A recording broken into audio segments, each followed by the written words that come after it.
Just outside the city of brotherly love, right on the bank of the Delaware River, sits Talon Energy Stadium, where tonight it plays host to the Bethlehem Steel and Birmingham Legion. 3 points are up for grabs in this second meeting between these two clubs. Another gritty Eastern Conference battle comes your way to close out week 24 of USL play, and we have all the action for you next.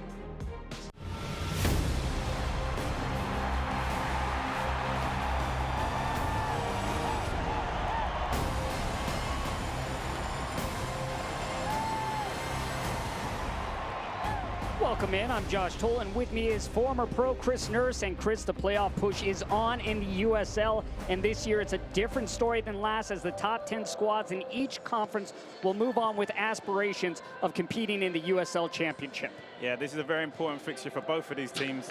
Birmingham right now find themselves occupying the last playoff position, whereas Bethlehem on the other side find themselves just outside the playoffs and need to pick up 3 points to keep up the race. Standings huge right now. Bethlehem in that 13th spot, 6 points behind Birmingham.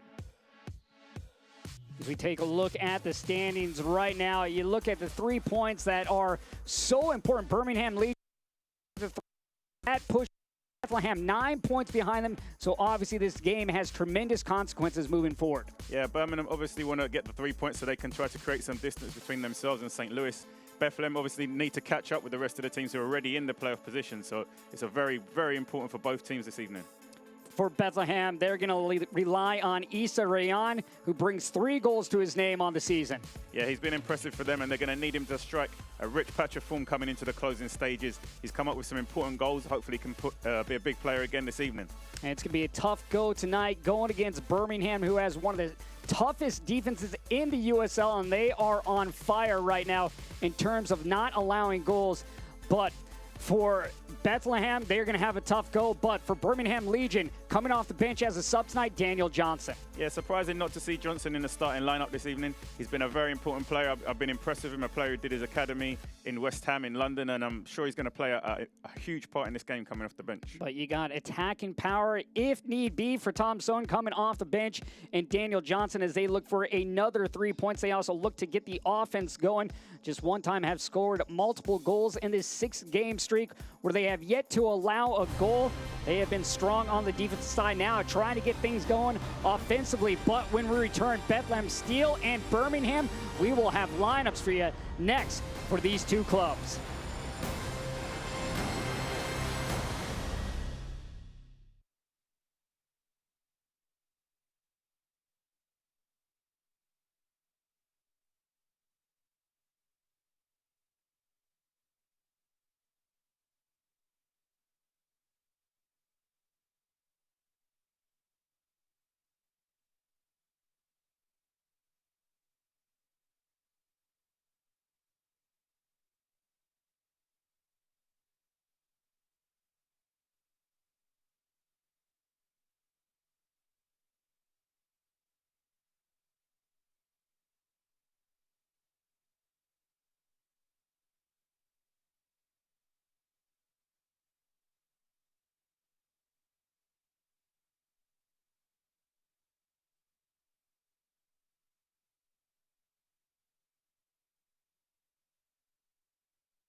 Welcome back to Chester, Pennsylvania, Talon Energy Stadium, as we get set for Bethlehem Steel and Birmingham Legion. First, we'll start out with Brendan Burke's starting 11 for Bethlehem Steel.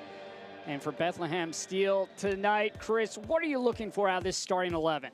I think they've got to be very expansive in how they go about the game. They're coming up against a team who doesn't concede a lot of goals. They've got to somehow find a way to break down that Birmingham defence and get themselves on the score sheet, because 3 points at this stage of the season for them is a must if they're going to try to make the playoffs. For Morton, he's getting his 3rd start with Bethlehem. Last week, he had his 1st shutout, but for Birmingham and Tom Sohn, this will be the starting 11 he brings out to compete against Bethlehem. Yeah, this starting 11 has completely evolved from earlier in the season. You know, there's only a few players in the lineup that you saw in the first third of the season that we're seeing in the final third of the season, and they performed very well in their past 5 or 6 games. You know, keeping a number of clean sheets. That's what you need going into the playoffs to build that confidence. Clean sheets. You can obviously win games by scoring goals, but clean sheets is key to any team that's going to be successful come the knockout stages. 555 minutes. They have not allowed a goal. Matt Van Oekel has been stout in net. 8 clean sheets on the season, which makes him tied 5th in the USL, and he'll have his work cut out for him tonight if he wants to make it 7 games straight with another shutout as we get set for Bethlehem Steel and the Birmingham Legion. Tonight, 3 points on the line. Birmingham sitting in that 10th spot in the standings. Meanwhile, Bethlehem Steel just on the outside looking in at 13th.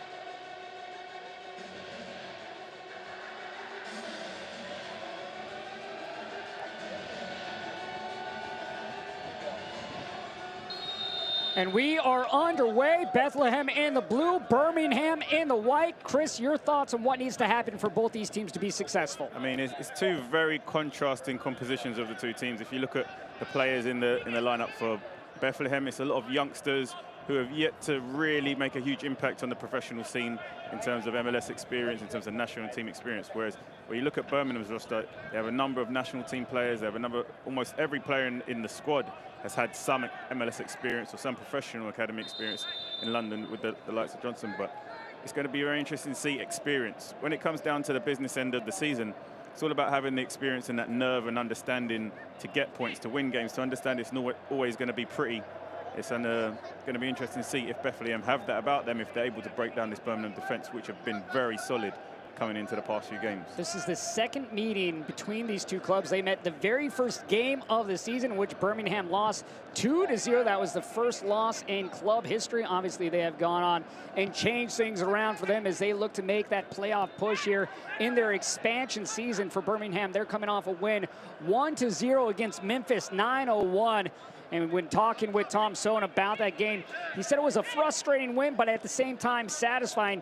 He thinks that their team can still polish things up and create more of a positive run, more positive chances, but they need to get better when it comes to scoring. That's been his big theme that they were working on this week in practice.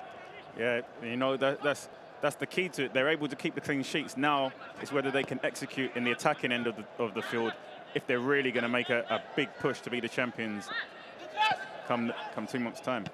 For Bethlehem, they were scoreless against Nashville. And talking with Brendan Burke, he was happy with the first half, thought it was excellent.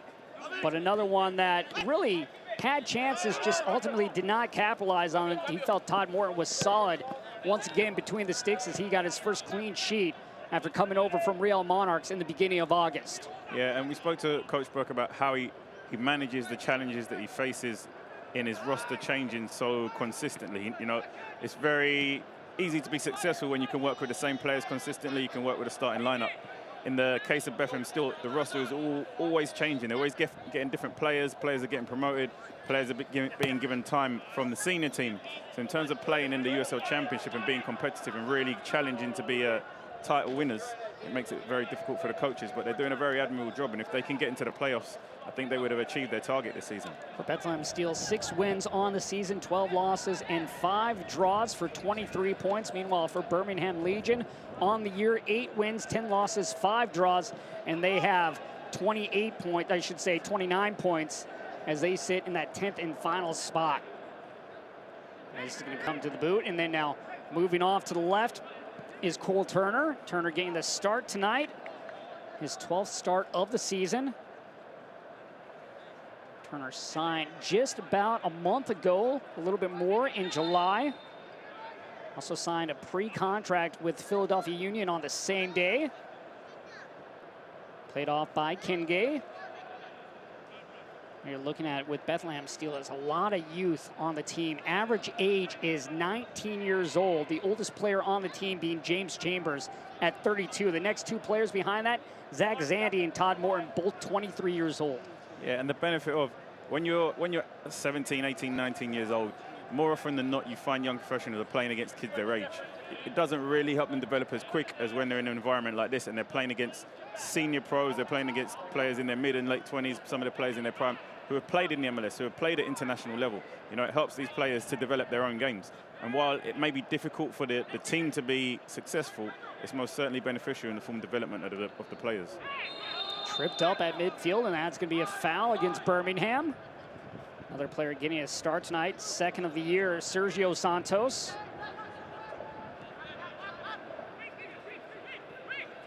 This is going to come back. Ariel towards the midfield. Turning with it is Rayon. Rayon, we spoke about him at the beginning of the game. 3 goals, 2 assists on the year. Switching the point of attack. Real, the captain. Looking for Santos, and that's where he'll go. Santos will turn away.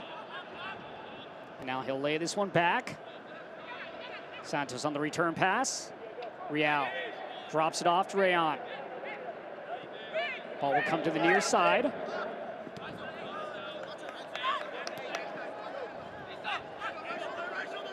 Bizo turns away. He'll go wide. Galena plays it towards the end line. Rayon somehow keeping that in. Now Birmingham with control. Yeah, you can see the game started at a very high tempo. Birmingham, it seems, have started themselves in a 4-3-3 type of formation, whereas Bethlehem have gone for the more consistent 4-4-2. Galena sends it in. That one's going to be headed up. Giving chase is Zandy, and Zandy lays it off for Real. Real sends it in towards the spot, and that one headed up into the sky. There's Anderson Asidu. Galena, and that one's going to rise into the stands. And for both these clubs, Chris, both of them had issues scoring. You're looking at, for each team, a 14-goal differential on the year for Bethlehem. They've just scored 30 goals, which is 23rd in the USL. Meanwhile, for Birmingham, just 22 goals, which is near the bottom at 34 of 36. Yeah, there was a good opportunity there for Galena to get his first strike on target. He's just leant back a little bit too much and it sailed way over the crossbar, but you can see the intent and energy. Bethlehem are not going to sit back. They're definitely going after Birmingham, and that was their first opportunity to break down this tough defense. Bizo plays it inside. Good combination pass. Galena. And now a corner kick coming, the first of the evening for Bethlehem.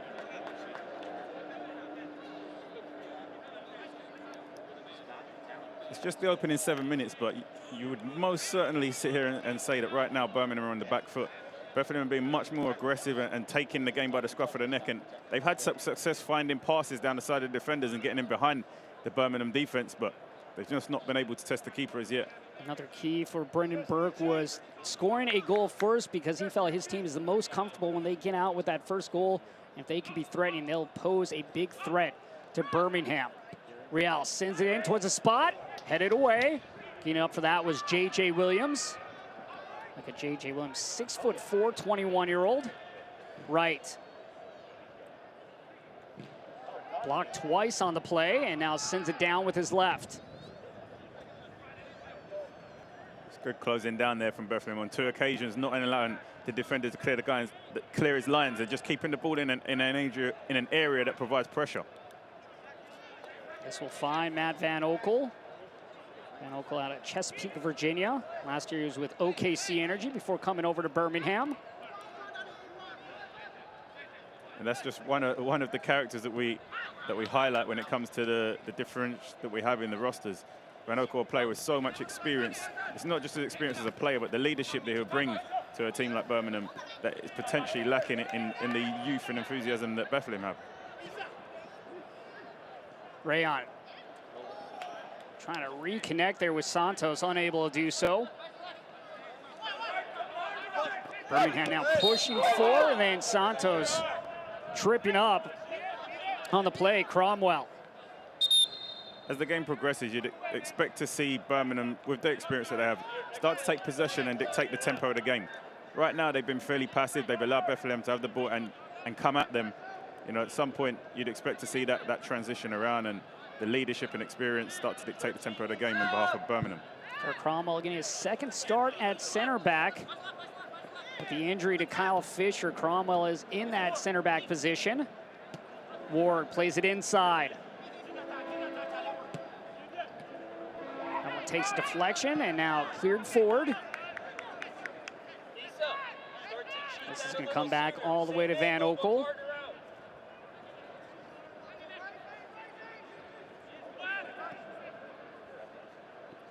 Asidu in the circle.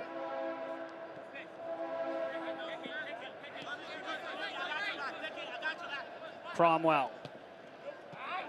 Trying to through ball, but was unable to get that to any of his teammates. That one takes one off Santos' face, and Asidu comes up with it for Birmingham. Played wide by Ervo. Back inside is Asidu. Asidu leads it off to the midfield.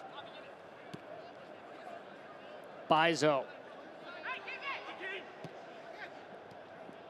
Williams trying to find Bizo, but Bizo was not making a run towards the edge of the area.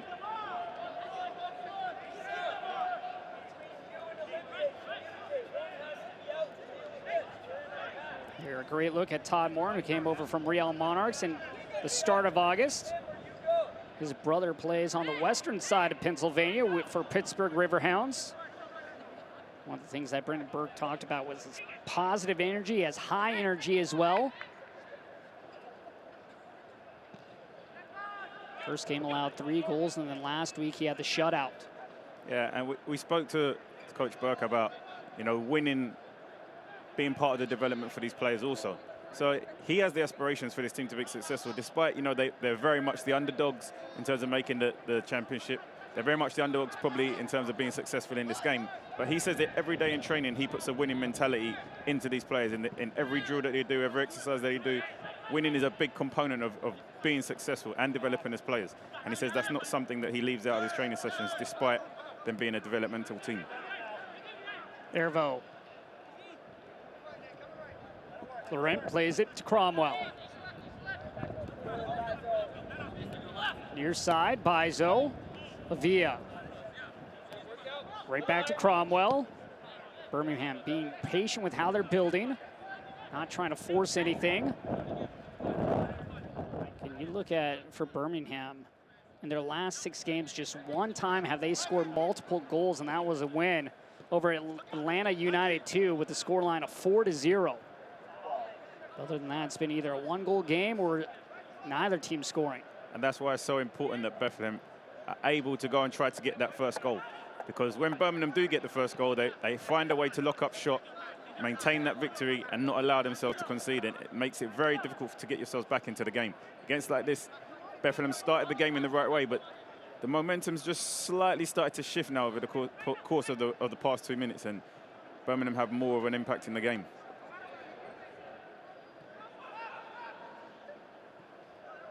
Once again, just resetting. Asidu. Cromwell. Avia lays it off. Avia gets the pass with the right, and that one blocked by his own man in Prosper Kasim. That one will find its way off Zach Zandy. A throw coming for Birmingham. Some good link-up play there in the final third there from Birmingham. Avia doing a good job of just finding spaces behind the 2 midfielders where he's unmarked. The midfielders don't know whether to drop and the defenders don't know whether to come out to him, and he's finding himself in a lot of space where he can turn and create a lot of problems going forward.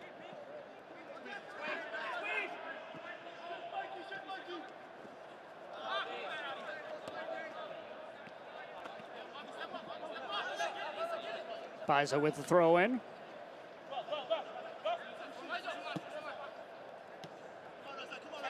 Cromwell giving chase, and he's just going to usher this one out of play.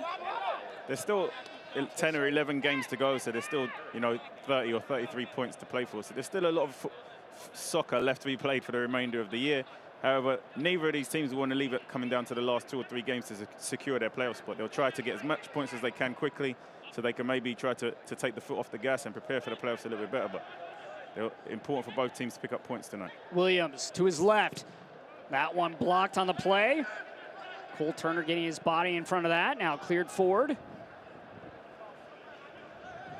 Santos battling on the far wing. Now using his speed. Hervo trailing. Santos into the area. Cuts it across. Ball loose. And a Asidu right there. Zach Zandy was near the area for Bethlehem. Dangerous chance there. Yeah, Bethlehem almost getting themselves on the score sheet there. The ball just didn't fall right to Zandy, who was following in. Right.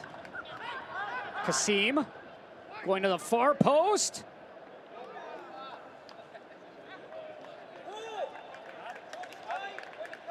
You could see that the threat that Bethlehem do pose, though, with the likes of Galena and Santos up top, players who are on contracts with Philadelphia Union.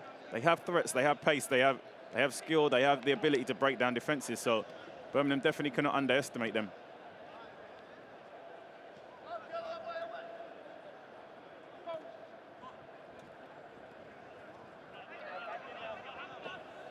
And now pushing forward.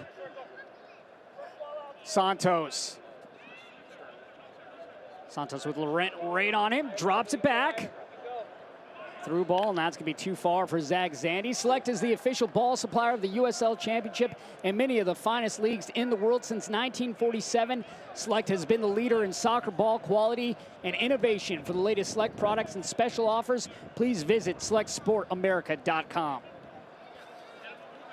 I think if Bethlehem can continue to get the ball out to Santos on that left side and isolate him in 1v1 situations, I think that could be their best chance of getting themselves on the score sheet. He's already shown that he's got the beating of them for pace. It's just, can he have that composure when he gets into the box to finish it off? For Bethlehem on the year, they are led in scoring by Ferris, but he'll be used if he is as a sub today. He has 6 goals on the season. Meanwhile, for Birmingham Legion, they are led by Prosper Kasim, who has 4 goals on the year. Right behind him, though, the striker, Brian Wright. Wright with 3. Birmingham just guilty of being a little bit lethargic around the back with the ball. The defenders, they're moving the ball around well, but it's coming to the defenders, and they have the space in front of them where they can drive and bring the ball forward. And they're just taking a little bit too long, taking too many touches, rather than keeping the tempo high. Rayon sends one, and Van Oekel makes sure he covers this one up. Rayon very tricky. You can see him there, turned his defender inside out, delivered a good ball. Had Galena there been making a run a little bit quicker across the near post, I think he could have turned that one past Van Oekel. Bethlehem could have been 1-0 in the lead. Fantastic delivery. Zandy was just a yard short. Rayon was one of our players to watch at the start. Nearly had his 3rd assist right there. Just a little bit too far for Zandy to get to, and Matt Van Oekel doing what he does best, just smothering the ball. Van Oekel 14th when it comes to saves. Coming in tonight, 23 saves on the year. J.J. Williams earn his team a throw in the attacking end. Good defending there from Cortez, covering his defender. See that one out of play. Ward with the throw. Kasim. Hervo. Little pocket to work with. And then a great tackle from behind, but it finds the boot of Avila. Williams stutters. Trying to through ball right there. He was trying to find Mikey Lopez. But Lopez was closer towards the mouth of the goal rather than the outside of that 18. Yeah, you could see what he was trying, but he might have been better off just trying to get himself half a yard of space and pulling the trigger and making the keeper work. So far, Birmingham have yet to test the keeper in these opening 20 minutes. Bethlehem, on the other hand, they've made Van Oekel make 2 or 3 good saves so far. They've so far proven that Birmingham defense is penetratable. It's just a case of, can they convert it? It's almost one of those for both these two teams, as they've both struggled on the year in scoring goals. Once they get 1, maybe 2, that's all they'll need to get a rhythm going, to break out of their scoring slump and get more consistent with scoring multiple goals in a game. Always want to get off onto that front foot and build that lead. And give yourself a little bit of a cushion as well. Ward plays it forward. Kasim. Kasim knocked down. Bizo. Kassim will feel hard done by with that decision there from the referee. I think he's done well in possession there. Should have won the free kick. For Birmingham Legion on the road on the season, 3 wins, 5 losses, and 3 draws. For Bethlehem Steel at home, 2 wins, 7 losses, and 3 draws. We were talking about this before the game, how they have a better record away from Chester than they do at home. Yeah, and I think it's because of the transition. You know, so many players coming in and out.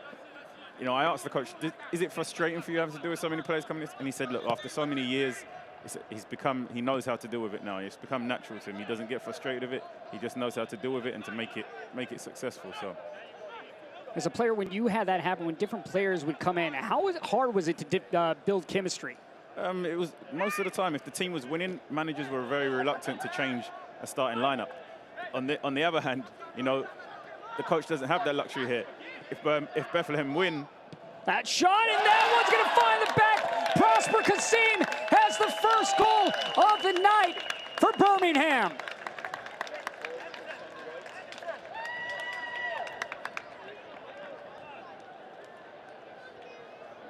And Birmingham doing what they do best. They get that early goal, and now they're going to make Bethlehem play from behind.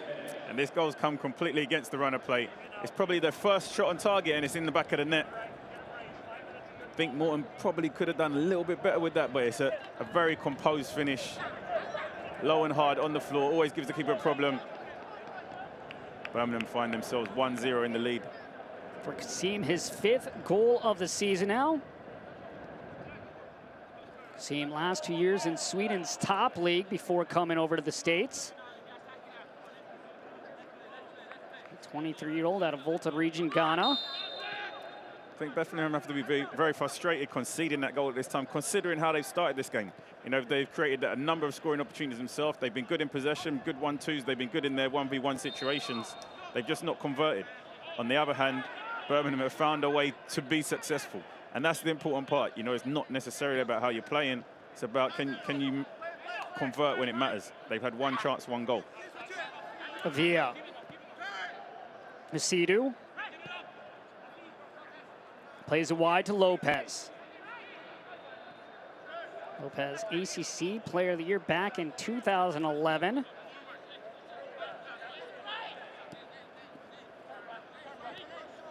Right, turns away.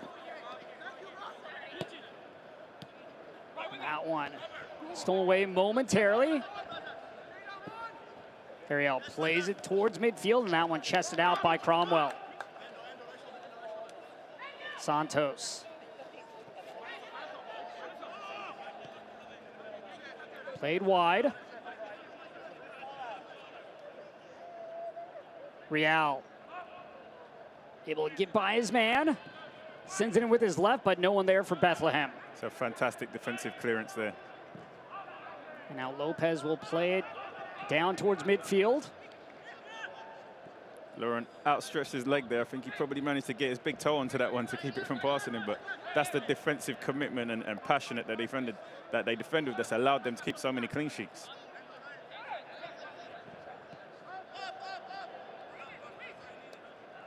Kenge goes over the top. Bizo chips it in, and that one cut out by Cromwell.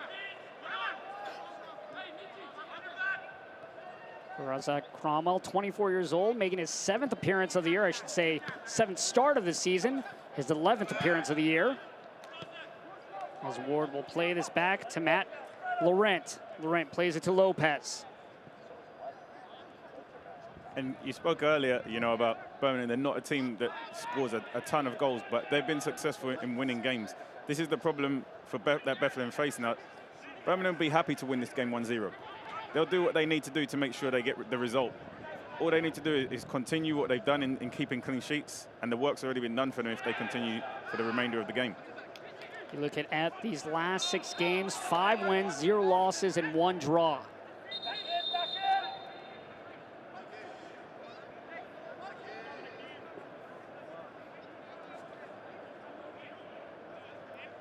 And now for Birmingham, they haven't allowed a goal in nearly 575 minutes. Last time they allowed a goal was back on June 29th in a loss to the Pittsburgh Riverhounds with a scoreline of 4-0.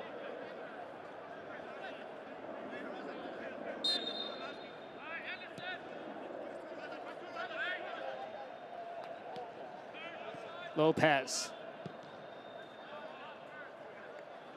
That one off the boot of Cole Turner. Experience in your team plays a key role in these types of situations, because this is how the game management is very key to being successful. And taking the lead, you understand the next 5 or 10 minutes, you want to slow the game down. You want to slow the tempo down, not allow the energy and the enthusiasm of Bethlehem to allow themselves to get back in the game. So now you can see the ball goes dead. There's no urgency from Birmingham whatsoever to get it back into play, and that's the experience that the players have from having played at such a high level before. Allows them to be successful. Cromwell trying to find right, but unable to get it to him. Kasim, and he'll play this all the way back to Van Okel. Bethlehem really have a huge problem in terms of, do they go and chase the game and pressure higher now and try to get themselves back level and leave themselves open to the counter-attack? Or do they continue to do what they're doing? They're dropping off fairly deep and trying to keep their shape.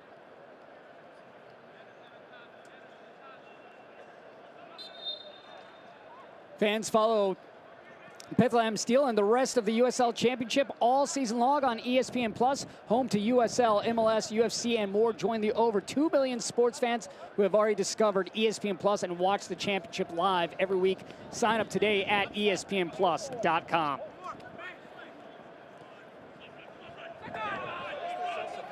Bethlehem looking to play it forward to Santos, and that one just too far for Galena. Yeah, he just overhit that pass. It was the right idea, but just not the right execution. Misha Galena, a 19-year-old, made his MLS debut earlier this season against Portland. That one back in May.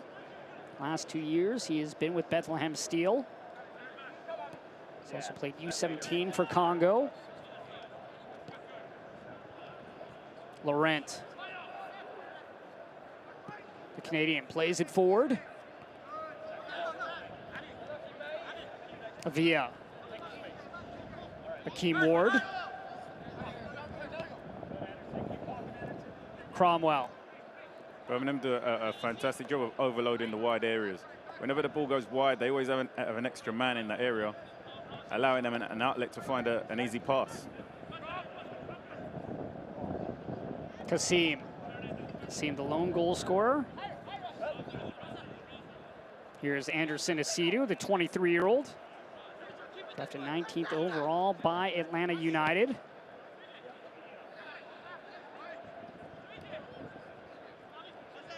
Avia pushing forward. Plays it wide. Ward going against Bizo towards the end line. Ward chipping it, and that one's going to find its way out. Could see how the goals completely shifted the momentum of the game. A game that Bethlehem were very much in control of in the opening 20 minutes and having the better chances. After the goal now, Birmingham looked very, very, very comfortable and in control of the game. I'm doing a good job developing these younger players. But trying to find a way to be more consistent was one of the themes that they talked about moving forward. Yeah, I think early in the game, Santos was causing a lot of problems for the Birmingham defense. I think they can continue to get him the ball and get him in 1v1 situations and put the ball down the side of these defenders. They have an opportunity to get themselves back in the game, but he's also gone a little bit quiet over the past 10 minutes, and that's contributed to Birmingham having a little bit more say in the tempo of the game. Santos in his second game with Bethlehem. Laurent right at the center of the park. Lopez. That will draw a whistle and a free kick coming for Birmingham. Expansion year for the Legion. Right now sitting in that 10th spot. I'd like to see the Bethlehem forwards put these defenders under pressure when they're playing around the back. Right now they're very comfortable. More often than not, your defenders aren't the best soccer players with the ball at their feet. So when you put them under pressure, there's always an opportunity to win possession of the ball. But Bethlehem dropping off fairly deep and allowing the Birmingham defenders to have a lot of space and time on the ball. Laurent. Lopez, back to the Canadian. Santos with a chance here for Bethlehem. Sprinting forward. Santos, square ball. And now cleared away, but comes only as far as Turner. And then Turner loses possession. And there's that threat again that Bethlehem possess in the counter-attack with Santos on that side. They actually win possession of the ball by putting pressure onto the defender. He turns it over to them, and they're able to counter-attack, but just not able to convert with that final touch in the 18-yard box to score. Right, was trying to thread that one through to J.J. Williams, but that pass cut out. Right, another Canadian on this Birmingham Legion squad. Brian Wright, he was a Herman Trophy finalist at the University of Vermont. Real giving chase, and Lopez plays it into the stands.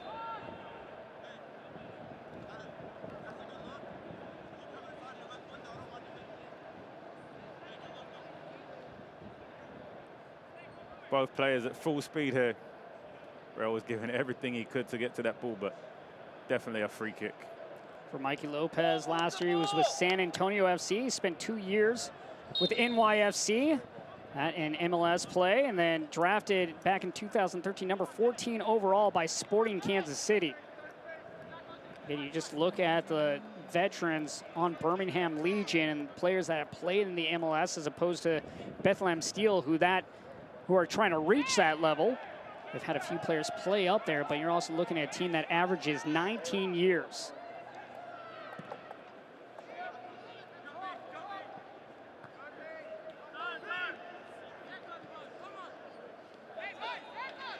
Ward. Inside is Avila, that's where he goes. Avila turns away. Kasim. Lopez. Flicks it up into the air. Hervo stumbles. And that stumble allowed Bethlehem to get on top of that ball, but now it comes into the feet of Asidu. Cromwell with the left. Trying to catch Morton off his line. So very extravagant effort there from Cromwell. The ball wasn't even out his feet to get a clean strike. He didn't get much lift back on it, but applaud the effort. Maybe not so much the execution. Tom Sohan was talking about how Razak Cromwell has really stepped up and done a fine job filling in for Kyle Fisher. Still a long ways to go, but he's happy with what he's seen. He's on loan with a possible chance of buying.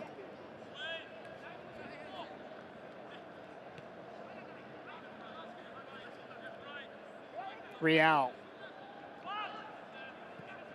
20-year-old plays it in, headed up. Avila. Asidu. Great work there from Asidu. Asidu, another player from Ghana, but moved to the States when he was in high school and then attended UCLA. He has a very important role there in front of the defense. You know, he's their first outlet when they receive the ball, and he's very responsible. He keeps the team in possession. He keeps it moving from side to side. He's always in a pocket of space where he's free as an outlet for the players if they're under pressure.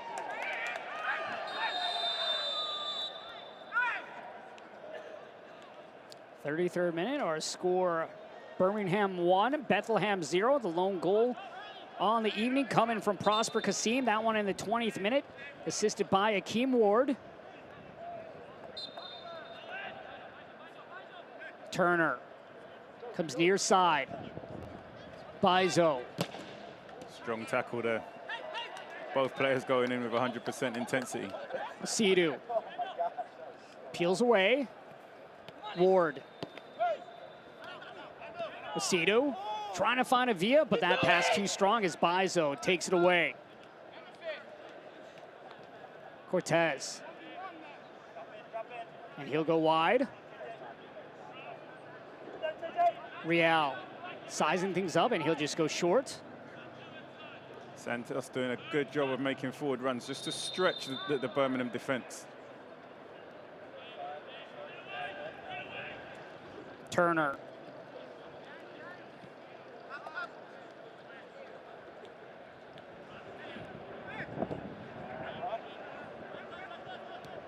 Turner will go outside.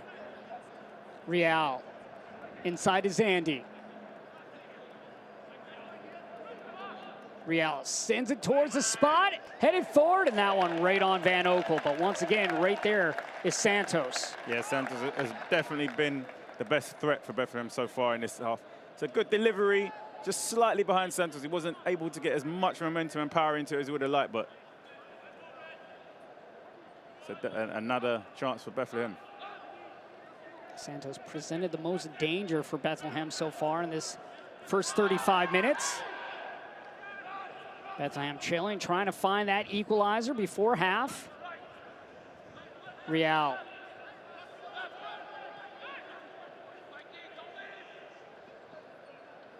Zandy and Lopez battling shoulder to shoulder, and Zandy takes down Lopez.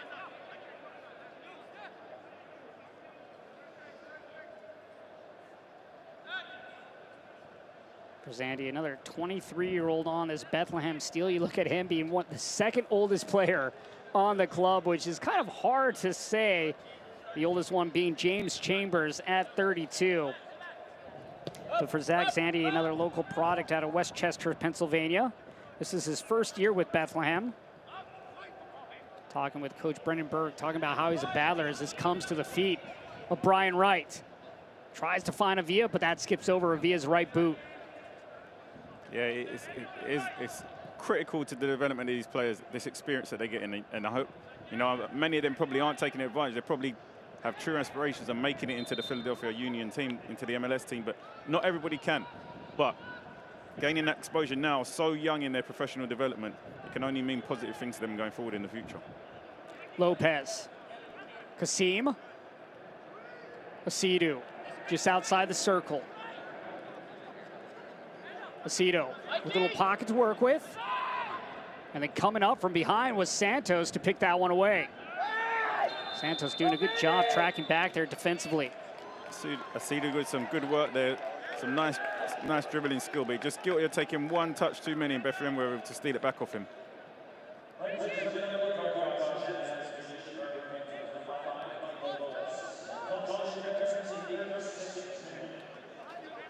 Lopez has going into the book, I think, a little bit unjustified. I think he tries to get himself out of the way. He's coming in at speed with momentum. It's very difficult for him to just stop like that. He actually tries to get out of the way of the defender. The referee still issues him a yellow card, and he finds himself in the book. For Mikey Lopez, that is his 6th yellow card of the season. So he's already sat 1 game due to suspension. Ward trying to cut this off, and he plays back to Van Oekel. Right there lurking was Bizo for Bethlehem.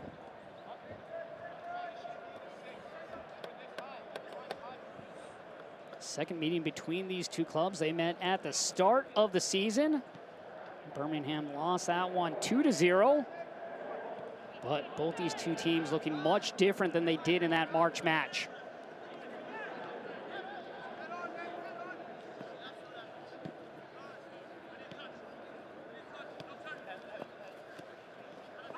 Bizo tripped up by J.J. Williams. Despite the current scoreline, I've been impressed with how Bethlehem play, how they move the ball, how they look for pockets, the ability that the likes of Raya and Santos have in 1v1 situations. You know, I'm pleasantly surprised in what I've seen from them so far. Well, the best chance coming from Santos on the evening so far for Bethlehem.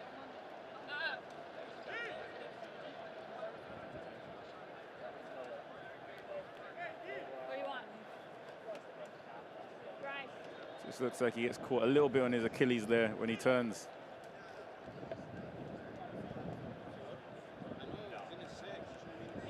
Bizo, the man on the surface in his 2nd game of the season. He has scored 1 goal for Bethlehem. Bethlehem on the year have allowed 45 goals now. For Birmingham, just 36 on the season, but they have not allowed a goal in their past 6 games. And you have to go back to June 29th, last time they allowed a goal, as Bizo is able to walk off. Great sign there for Brendan Burke in his 4th year. And the ability to keep those clean sheets for Birmingham is also the ability being able to select those same back 4 players continuously, so they get an understanding of playing together. if you're consistently changing the back four, it's very hard to get that consistency, that gelling, get them to play together as a unit because they're not playing together all the time and getting that game experience. But the ability to be able to select the same back four in numerous games allows them that steal. Paizo plays it to Real. Real lines it up. That one just over the head of Goleta. Shot, and that one blocked down by Cromwell. That was actually a cross back by Rayon. Rayon looked like he had space to fire that one on target, but elected to go back on the 6. Yeah, I thought he may have just taken a chance and pulled the trigger with his left foot, but he wasn't so confident in it. He wanted to cut back onto his right foot. Again, Birmingham do a good job defending, not allowing him to get the shot off. Turner, that one hits the backside of Asidu. Turner sends it in, and that low grounder cleared out. Kasim. Avia. Van Oekel clears it away with his left. Paizo. Towards the area. Zandy. And Zandy knocked over by Ward. And nothing going there. Fans upset here. Oh, I think if we had VAR, there would definitely be a review of that there. I think Bethlehem definitely can feel hard done by that with that decision there. Asidu. That one cut out on the play. Now moving forward is Cortez. I definitely feel there was a shoulder into the back there, and he's gone down. I don't think there was any play acting. I think it was a genuine foul there, and I think Birmingham might find themselves a little bit lucky not to have lost those clean sheets from a penalty. For me, that's a stonewall penalty. Zandy controls the ball, and there's the lunge. He doesn't get any of the ball. He just bodies Zandy. For me, that's a penalty. Bethlehem very unlucky there. Ward there getting away with one for Birmingham, and Birmingham, of course, will say it was no penalty. Bethlehem crowd upset at that one because then you put the ball at the spot, and maybe this one is all knotted up at 1. The work rate of Santos is very impressive, though. You may not have seen when the penalty call wasn't given, many players were standing complaining with the referee. He was actually chasing back, trying to win the ball back for his team, almost back at the halfway line. It's very impressive from him. Second yellow card given out. This one to Zandy, the man that was just knocked over in the box, and now we'll have a red card handed out. So we'll have a straight red given out. We may have 2 reds, unless this is just the one. And by the looks, it looks like it's going to go against Harivo. And this is all spiraled out of control from the penalty kick. Both teams know that's a stonewall penalty, and because they feel hard done by, Bethlehem now is starting to get a little bit more aggressive and frustrated.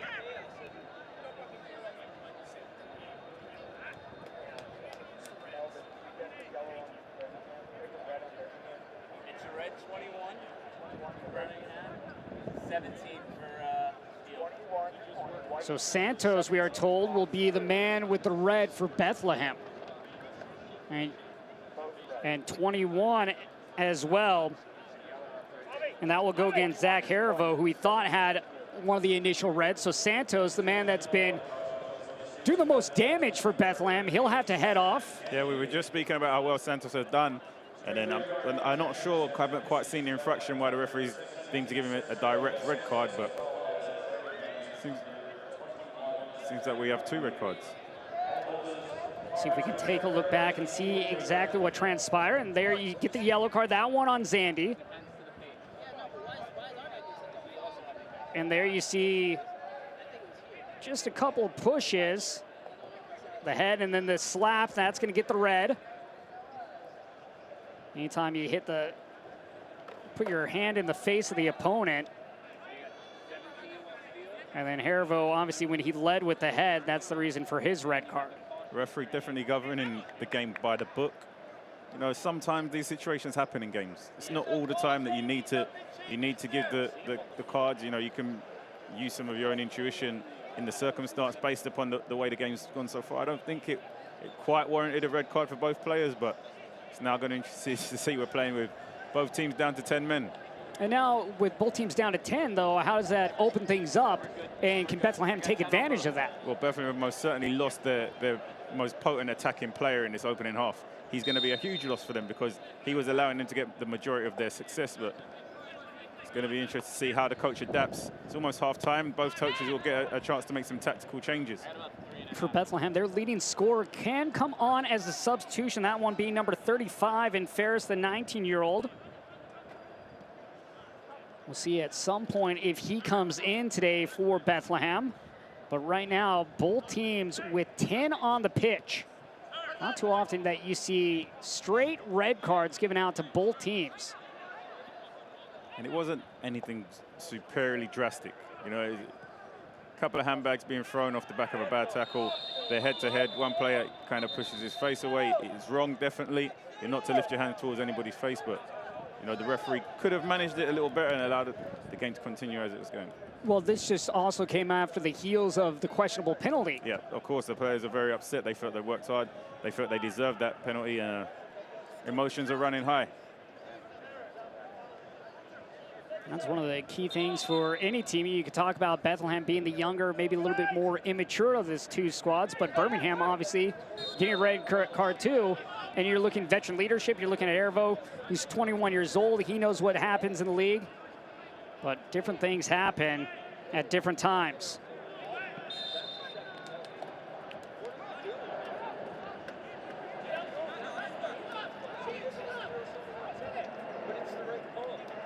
And also look at this when we're talking about the run here for the playoffs. Both players will have to miss next week's game. Yeah. And the thing is, yes, it's the right call. He did raise his hand. I'm not sure quite what Hervo did, why the referee believed that he also deserved to get a red card. But sometimes in the flow of the game, the referee can manage the flow of the game without doing everything directly by the book. Right, fighting for position. Spins away. And then Real plays it forward. Zandy plays it wide. Chasing it down will be Matthew Laurent. Van Oekel.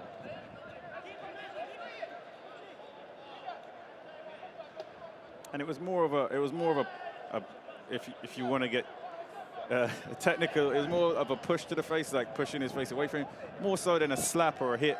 You know, there's so many different ways to look at it, but that's where I see. You saw Hervo go in with a head-to-head, just a little bit of jawing going on. Obviously, Santos isn't going to like that. Pushes the face away because that's what's connected to his face. It's kind of a natural intuition reaction that you do when somebody's that close. But, of course, by the book, the referee made the decision. You raise your hand, it's a red card. But the referee making sure that he has everything under control, and he felt the need be to send two players to the dressing room early, and we are at 10 on 10. Yep. It's one of those where you still just got to control your emotions. As J.J. Williams, the man down for Birmingham. But that is a tough pill to swallow for both these squads. We have the luxury of the replay. And obviously, I 100% believe it was a penalty. But it's interesting that neither the linesman nor the referee, who were close to that situation, deemed it to be so. Despite the defender getting no contact with the ball. And there was you could see the physical contact was fairly strong. The forward had no option but to go down. And that's where it all spiraled out of control from that moment. Kasim and Avia lining up.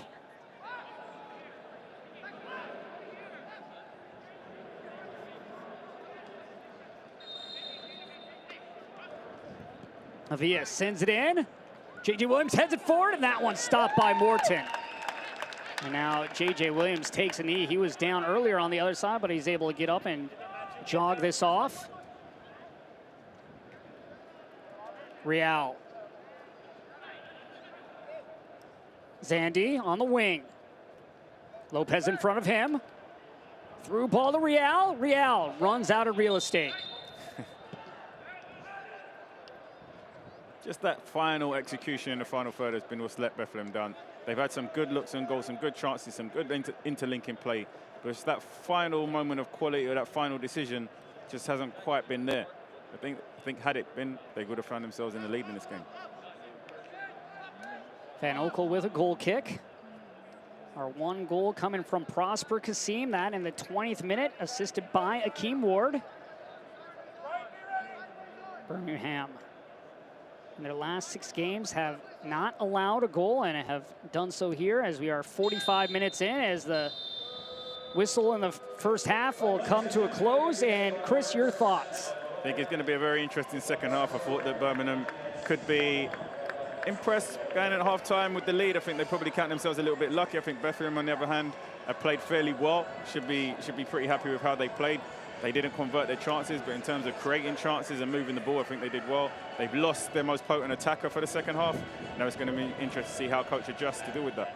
Well, first half in the books, and it was an interesting one at that. But that man right there, Prosper Kasim, with the lone goal for Birmingham, and that is where we will head into half in a game that's going to have fireworks coming out. 10 on 10 for the final 45 between these two clubs.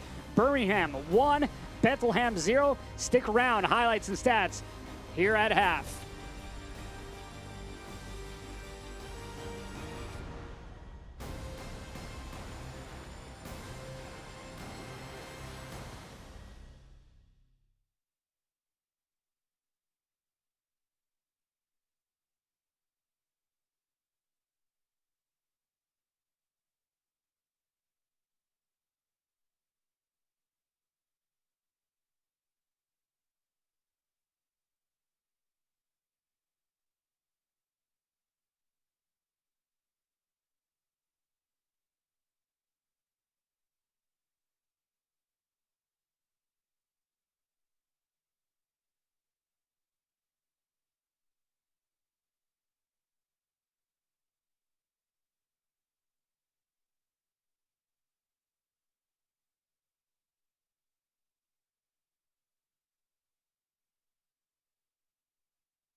Welcome back. The visitors up 1-0 here in Chester, Pennsylvania, at Talon Energy Stadium.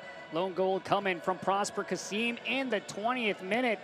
But you want to talk about some fireworks this past week? Well, Bethlehem Steel's head equipment manager, Andrew Vaccaro, and his new fiancée, Katie, getting engaged. Congratulations to those two. A big week for them and the Bethlehem family. Always great to see the two happy couple. And now we'll take a little break, but we'll watch actually the week in review in the USL.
charging on, curling across. That's excellent from Hartman. Quickly to Watson. Watson going to take a shot. Oh, my. That is sensational from the Irishman. Plays it across and finds the one-handed attempt.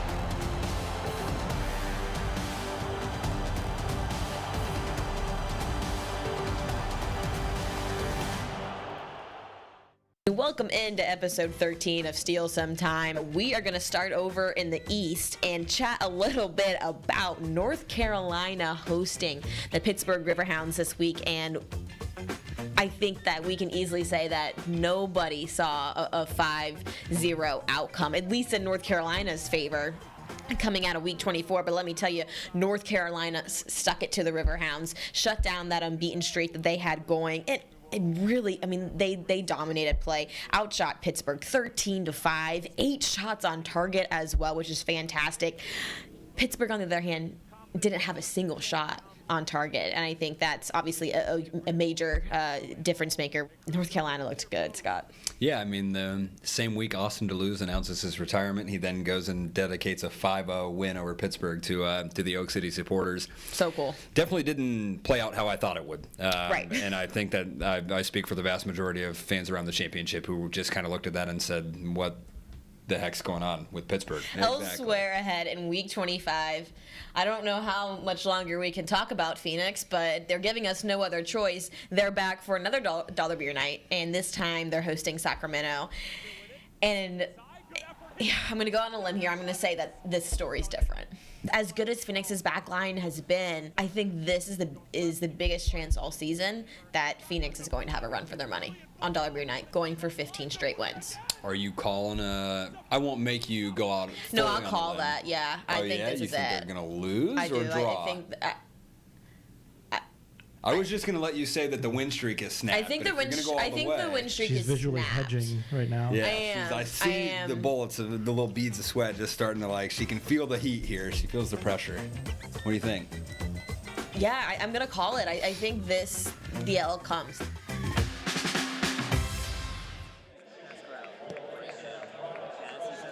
And we are back.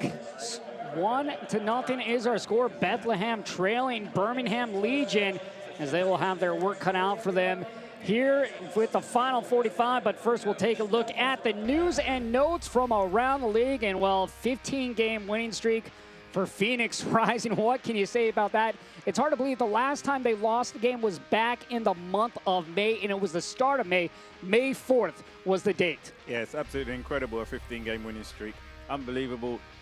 It would be crazy if they don't go on to win the championship, having been so successful throughout the course of the season. And you're seeing the terrible tables turning. Wednesday night soccer special. That one will start on Labor Day weekend with a special Friday edition of Wednesday night soccer as rivals Louisville City FC and Indy 11 battle Friday, August 30th at 7 Eastern. That one on ESPN3 as we will take a look at the updated standings. Here are the top 10 in the East. Obviously, Birmingham Legion in that 10th spot. A win tonight, and they would elevate themselves up into that 9th position. Meanwhile, on the outside looking in, Bethlehem Steel at 13th. And these were the standings entering tonight. Yeah, these 3 points would just give Birmingham a little bit of breathing space between themselves and St. Louis. Just try to see if they can secure that playoff space as soon as possible rather than leaving it down to the last few games of the season. And both teams want to go on a run.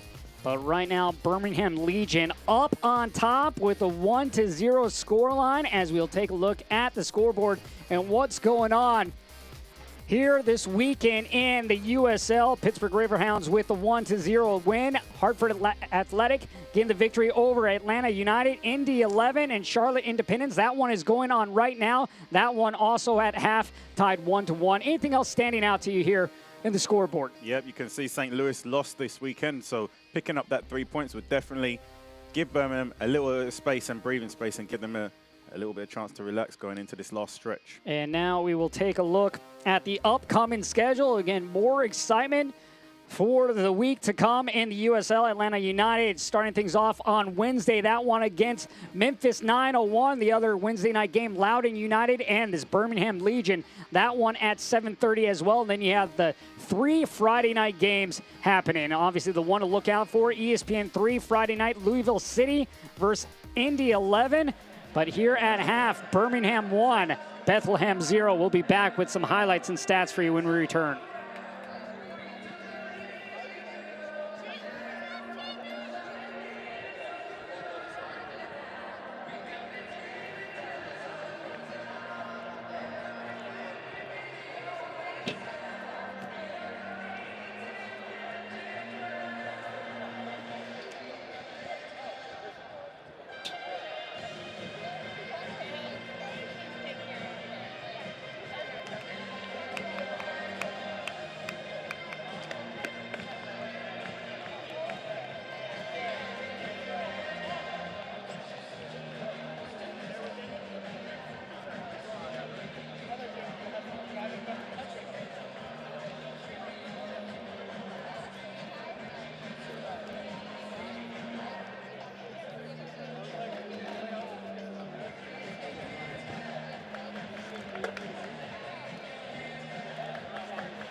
Welcome back to Chester, Pennsylvania, Talon's Energy Stadium, just off the Delaware River. Tonight, Bethlehem Steel trailing Birmingham Legion 1-0 at half, as we'll watch back at the highlights from the first 45.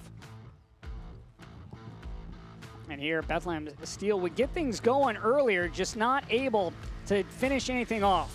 Yeah, Ray on the outside there with some fancy footwork, a nice delivery into the blocks. At a yard off there, Zandy would have found himself on the score sheet. Zandy right there on the near post for Bethlehem. Yeah, we saw that first goal.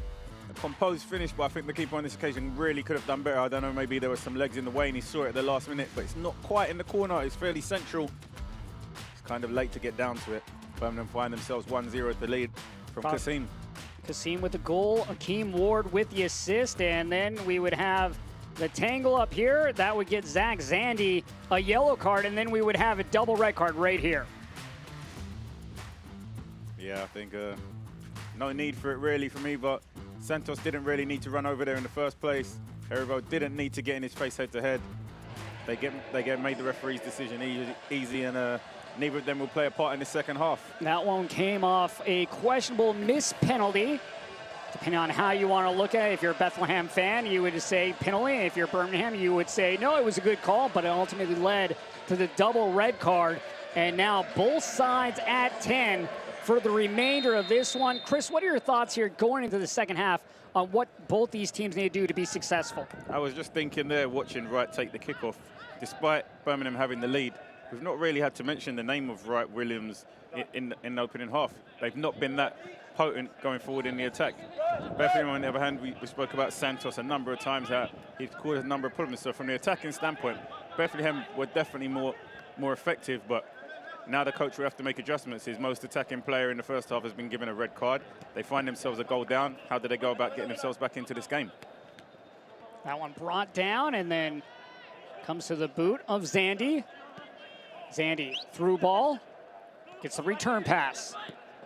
Question is, what kind of energy are both these two teams going to come out with as this is played back, and Van Oekel will send it towards midfield. Zandy just coming down the left side. If you look out far on the right side, the fullback's in tons of space on his own if he's able to switch the play. For Zach Zandy, the 23-year-old out of Villanova. This is his first year with Bethlehem. He does have that yellow card. Here is Zandy, a Sea-Doo right in front of him. Lays it back to Cole Turner, the 18-year-old. We talked about the youth of Bethlehem, averaging 19 years old.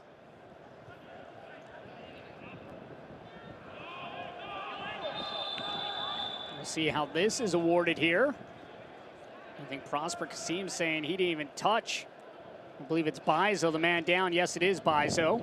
Yeah, delayed response there from the referee. I don't think the referee was going to give it. It was the linesman actually waving his flag a couple seconds after how the referee ended up giving the decision. But some fancy footwork here. He stops the defender, stands him up, and then a quick change of direction. Don't think the defender really puts much of a foot wrong, but referee deems it free kick. Opportunity for Bethlehem to deliver this one into the box, see if they can get themselves on the score sheet. Great chance. One of the players they can look out for here, Cole Turner at 6'1". Another tall target. Steve Kingay, also over 6 feet. The service towards the spot, and that one cleared away by Sidhu. Turner. And that one blocked off once again by Sidhu. Good defensive play from Sidhu. He wins the first header there when the ball's delivered into the box, and then he's the first one to make the challenge again for the second when it's fallen loose. Turner. And he'll spray it wide. Bizo. Bizo with Ward in front of him, going towards the end line. That one be played off Ward. Corner kick coming for Bethlehem. So Bethlehem trying to get off on the front foot here early, trying to find that equalizer. Bizo doing a good job in the early stages. He's shown that he can get the better of Wood out on this wing on the right wing there in 1v1 situations, but twice now the deliveries into the box haven't been able to beat Sidhu in the near post area. Sidhu turns away. Cromwell. Mikey Lopez. Lopez out of Mission, Texas, 26 years old.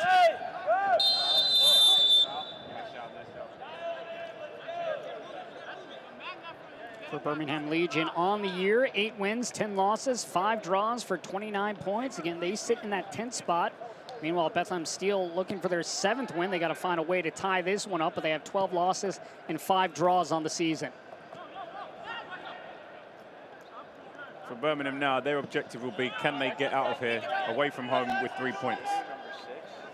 Talk about them just trying to get 3 points on the road, make a run, because if you can just go on a little bit of a run, that can change everything into your favor. Birmingham in their expansion season, I think already outperforming what people expected of them. The question is, can they continue that moving forward? They've had success here these last 6 weeks, have not allowed a goal.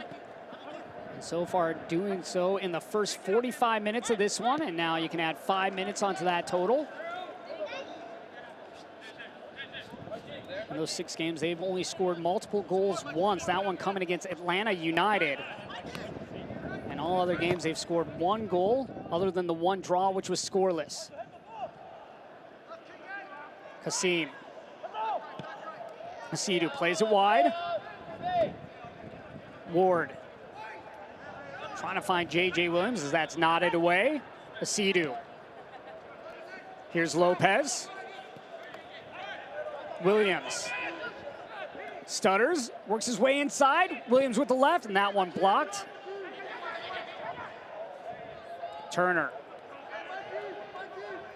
Bizo. Williams just struggling there to get the ball out of his feet and get enough space to get a shot off on goal. Williams creates a little space there with the left, and that one rises above the bar. Williams had his eye on his 4th goal of the season. Done a little better on that occasion. Ball comes down to him, he fakes the shot on his right foot, drags it onto his left, just gets underneath it a little bit too much. Keeper will be happy to see that one go over his crossbar. Williams, a first-round pick of the Columbus Crew this year. In 2016 was Alabama's High School Player of the Year. He's also spent time in USL League 2 with the Birmingham Hammers.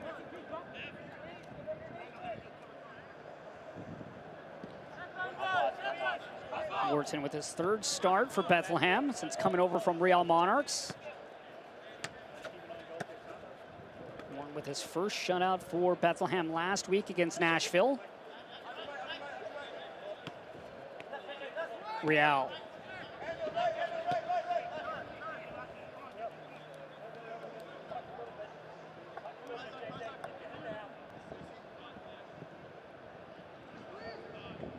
Headed away by Ward. Kasim, far side. Cromwell. Cromwell will curl this one over to Lopez. Played back by Laurent. Sanogo has a huge kick. His distribution takes a lot of the pressure away from Birmingham when they're at the back there. And now late whistle, but this will come back for a throw now.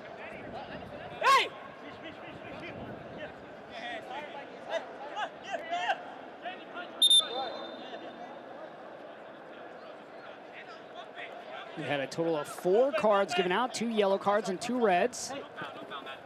Off for the remainder of the game are Ervo and Santos. Seeing it again, we're pushing and shoving. So technically there, again, technically by the book, another red card should be given because he raised his hands and pushed. But as again, I said that in every situation, the referee's entitled to use his common sense and to decide what he sees appropriate for that situation. But this one getting a little bit more physical. The captain, Matt Riel, being talked to on what he just did there. Matt Riel, a 20-year-old out of Drexel Hill, Pennsylvania.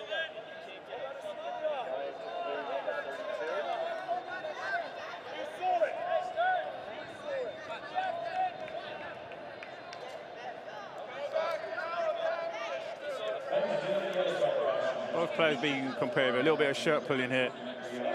Correct. Then you see Real stand over him. Big yellow card in this situation is probably the right decision from the referee.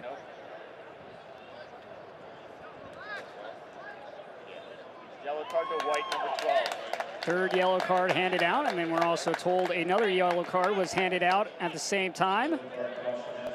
Eric Avila also with a yellow card. Which is probably justified because Avila came in pushing. So at least the referee's been consistent in how he's distributed the cards. Avila, 31-year-old out of UC Santa Barbara. He's played for the Las Vegas Lights, also with Phoenix Rising in 2018, and then Tampa Bay Rowdies back in 2017. He's with Chivas USA for their final 2 years in MLS in 2013 and 2014. So again, you're looking at this Birmingham Legion just littered with veterans and littered with players that at one point or another have MLS experience.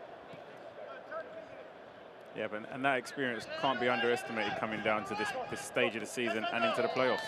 Acida with some fantastic work in front of this back four. Nice little through ball, right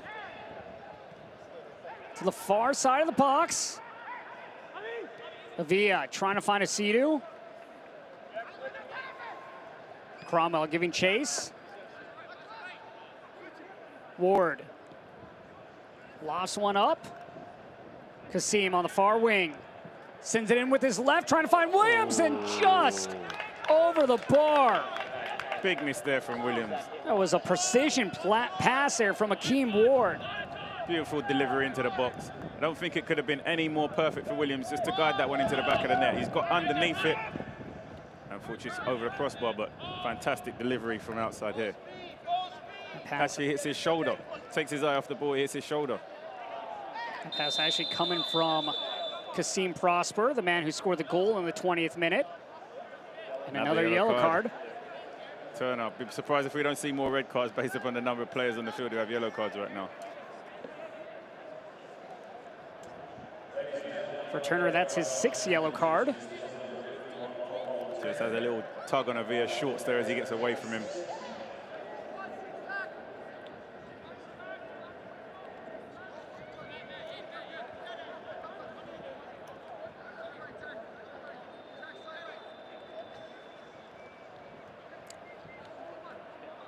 Now Cromwell and Avila will line up for this free kick. Both teams playing with 10 men on the field. Cromwell sends it in. Headed back by Galena. Lopez trying to find its way to the outside of the box, and there's J.J. Williams, Avila. Kasim. Chance for Wright. Wright creates a little space. He's trying to go over to J.J. Williams, and if he's able to complete that pass to J.J. Williams, he has a wide open net. Yeah, nice play there from Birmingham on the edge of the Bethlehem 18-yard box, but Morton came up there with a good save there to keep his team in this game. Galena. Dispossessed on the play, Lopez. Lopez looking to switch sides. Kasim chests it down. He is right on the inside.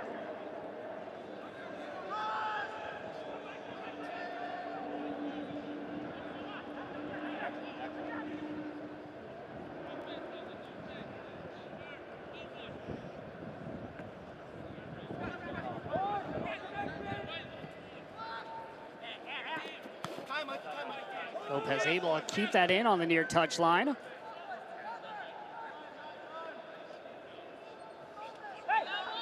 Avia. Nice play there, nice turn under pressure. Williams back to Avia. Asidu. Kasim, and he'll spray it wide. Asidu, one of those players, he does so much important work. Right-footed shot, and that right at the belly of Todd Morton. He does so much important work for the team. He's never going to be on the headlines for goals scored or, you know, clean sheets, but he's very important in that midfield. He wins the ball, intercepts it, keeps the ball moving, keeps his team in possession. You know, it's a key component to this Birmingham team.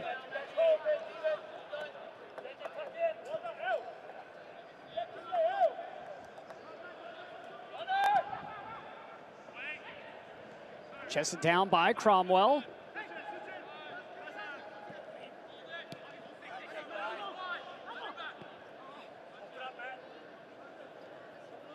Get updates and alerts all year long by following your club on ESPN.com. Search for Bethlehem Steel and then click the follow button to keep up with the latest news and scores. Plus, get reminders on Bethlehem Steel's next match. Go to ESPN.com now and click follow for your club.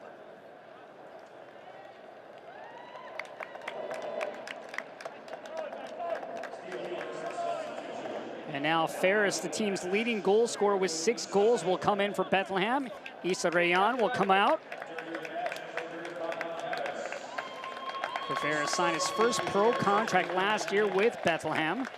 He's appeared with Cameroon's U20s. Came on as a sub last week after missing 2 games with a hamstring injury, so still working himself back to fitness. But a weapon that Brendan Burke needs on there to try to find an equalizer, as the player that was having the most success in Santos has been off since late in the first half with the red card. And it's probably a smart substitution also. Coach realized Rayan was on a yellow card. You know, he's been one of their offensive threats also. So, you know, I'm sure he's a player that he didn't want to take out, but bearing in mind how many players are on yellow cards in this game, he doesn't want to go down another, and he has one of his top scorers on the bench. There is Ferris cutting inside. Ferris, square ball, and that one cleared away. You can see Ferris there getting involved in play fairly quickly, already proven an attacking threat. Saying to the referee that his shirt was being pulled. Real sends it into the 6. Sandy heads it back.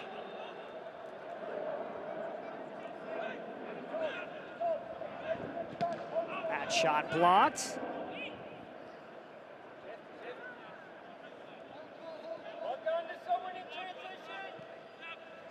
Ferris. And here once again is Asidu closing down the space. Williams punches this one outside, right on the far touchline. Good play there by Harriel. Strong tackle there. Harriel, another youngster, 18 years old, out of Florida. He's verbally committed to Clemson next year. He's been part of this Philadelphia Union Academy.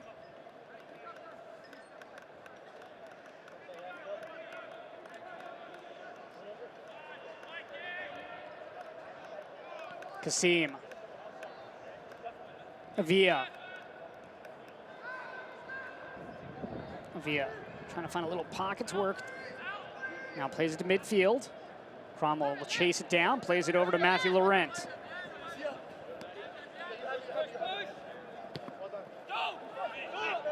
Bethlehem doing a good job there of closing down Birmingham and forcing them to play backwards, but Banoka again with those big kicks, taking the pressure off with that distribution. Real, the captain. Turning is Ferris. Ferris trying to get by Laurent, unable to do so. I think Ferris made the wrong decision there. If he takes him on the outside, he's 1v1. He's gone on the inside where Birmingham had more numbers. Dangerous area here, though, from this free kick.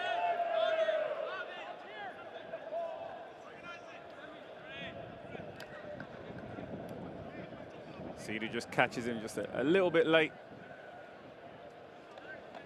See his studs onto the ankle there. Another great chance here for Bethlehem on this free kick just outside the 18. Ferris has definitely looked a handful since he's entered the game, though. You gotta wonder what could happen if you could pair him and Santos up together. Exactly. It could have been a completely different outlook from the beginning of the game. Another player that's been relatively quiet tonight for Bethlehem Steel's Mishi Galina, the 19-year-old. Zandy. Tough to get it over the 6'4" defender there. And J.J. Williams. Turner. Bizo sends it in towards the back post. Ooh. Real. Thought Real might have hit that one first time, but he kept it alive. Turner. Zandy back to Turner.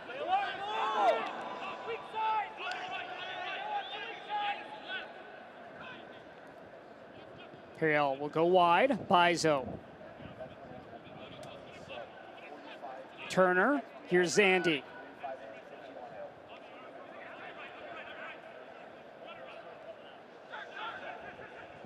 Lines up. Real. Back post. Oh, great thought. Just couldn't finish the pass off. Ever so close. Ever so close. The ball's almost too perfect. You could see that one building. If he mishits it slightly and it curves a little bit away from the back post, I think they find themselves on the score sheet, but just unable to get there. But fantastic play. Again, Ferris having a huge part in that. And now the old man comes in, and James Chambers, the oldest player on the team at 32, as he replaces Cole Turner. Ferris again tries to release the left foot shot, then just lays off at the last minute. Great ball there from Royal and steaming in at the back post there. I think Galina just unable to get anything onto it, but fantastic build-up there, build-up play there from Bethlehem. Unlucky not to find themselves level now. Ferris playing it wide. Real has Galina inside. That's where he goes. Cromwell doing a good job of cutting down that pass. Good defending there from Cromwell, but been very impressed with Ferris since he's entered the game. For Cromwell, getting his second start in a row with the injury to Kyle Fisher. So he's been playing big dividends there back at that center back position. And it's been paying off so far for Birmingham and Tom Sohn. Asidu. Lining up. Asidu. To his left, and he's bumped off by Real. This Birmingham defense has given up opportunities this evening, though, and it's just been a case of Bethlehem haven't been clinical enough to convert them. Kasim, corner kick coming for Birmingham. Yes, yes. Matt Real, the man on the one knee for Bethlehem. Not now, next one, they say. Play it off. Real will be able to walk this off as he's a little bit limp.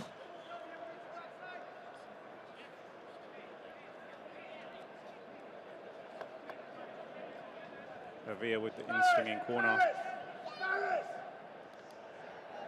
Who's that coming off? Birmingham looking to extend their lead to 2. Inward swinging ball. And nothing going on that try. Bizo the man to get his head on it for Bethlehem. They'll try to send it right back into the mixer.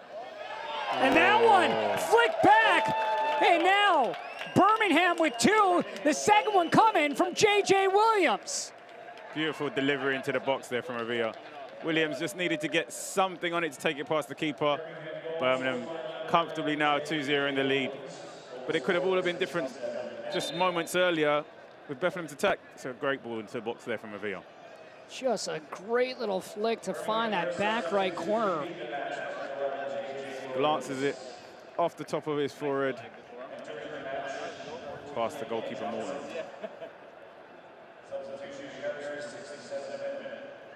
Well, that's one way to do it for J.J. Williams. It's one way to make an exit. Scores a goal, and then, hey, you're rewarded. Well, you're going to take the rest of the night off. And there we talked about him at the start of the game, Daniel Johnson. He will come in now for J.J. Williams, who scored the second goal just moments ago. J.J. Williams with his 4th goal of the season.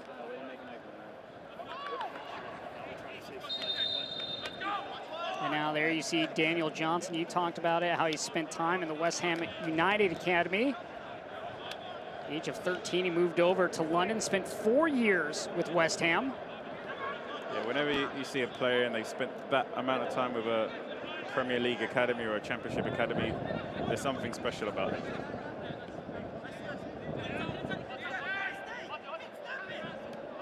Cortez. Here's Real. Ferris trying to go right back to Real. Lopez.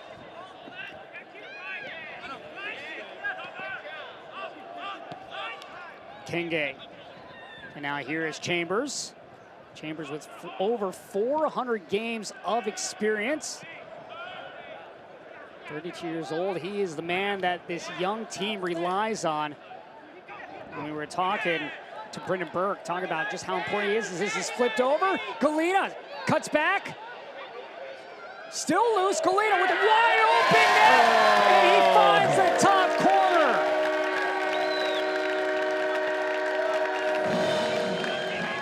And the 6-game scoreless streak will come to an end for Birmingham.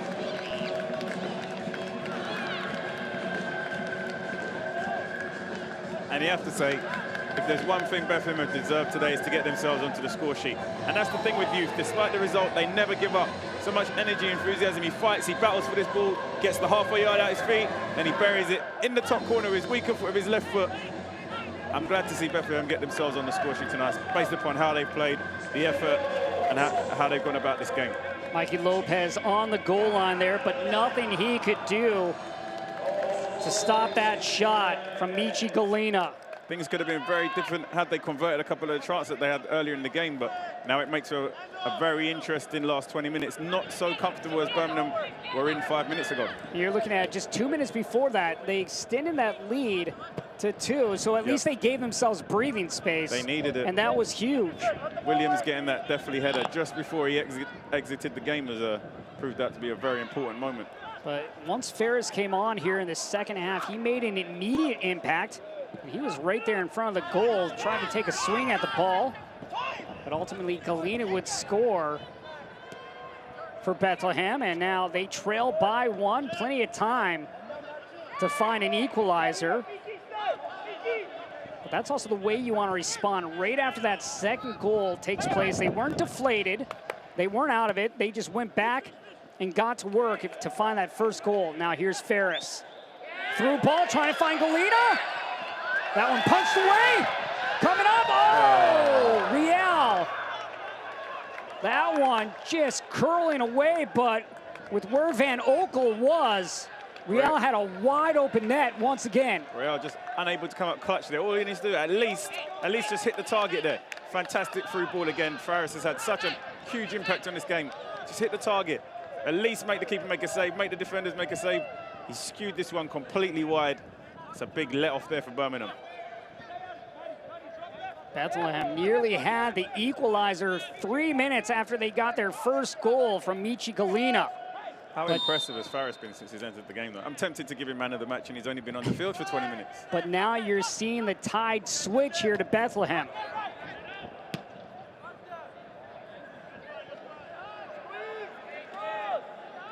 Just the switch of Ferris and Chambers. Chambers hit the long pass diagonally just before, I believe it was Galena out on the wing, who cut inside and created the opportunity to score. So bringing on that experience has had a huge impact, and turning the fortunes for Bethlehem to get themselves back into this game and make it competitive for the last 20 minutes. You're looking at Birmingham also now with multiple goals. It's the first time they've had multiple goals since the victory against Atlanta United, 4-0. That one about a month ago. Tune in to ESPN 3 on August 30th for a special Friday night edition of Wednesday Night Soccer. One of the championship's biggest rivalry takes center stage when Indy 11 heads south on I-65 to meet Louisville City FC. See it all August 30th during a Friday night edition of Wednesday Night Soccer. That one at 7:30 Eastern, or excuse me, 7 Eastern.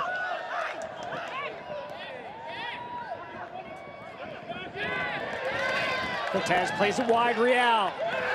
Real into the area, and there, this is going to the spot as Ferris was dumped to the ground. Ferris asking for the ball from Van Oekel. I believe this yellow card is going to go against Cromwell.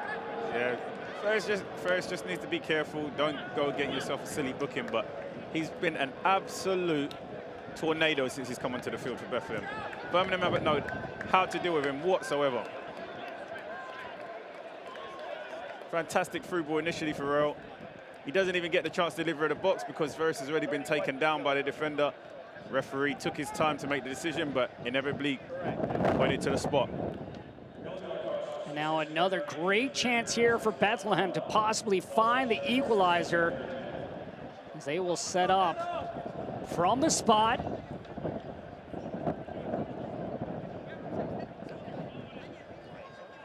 To the big frame of Matt Van Oekel in that goal. So intimidating when you look eye to eye from the penalty spot. Olivier Bizo, the man to set up for Bethlehem.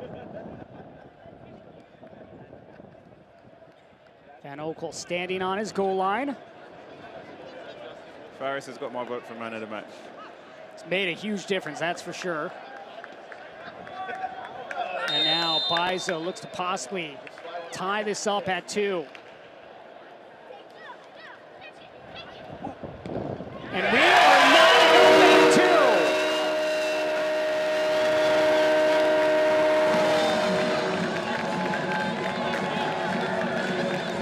Oh, Ferris gets ripped down in the box, and then penalty kick awarded, and Bizo goes and finishes the job. Yeah, Birmingham are going to have to get themselves on the score sheet again if they want to steal any points here from Bethlehem.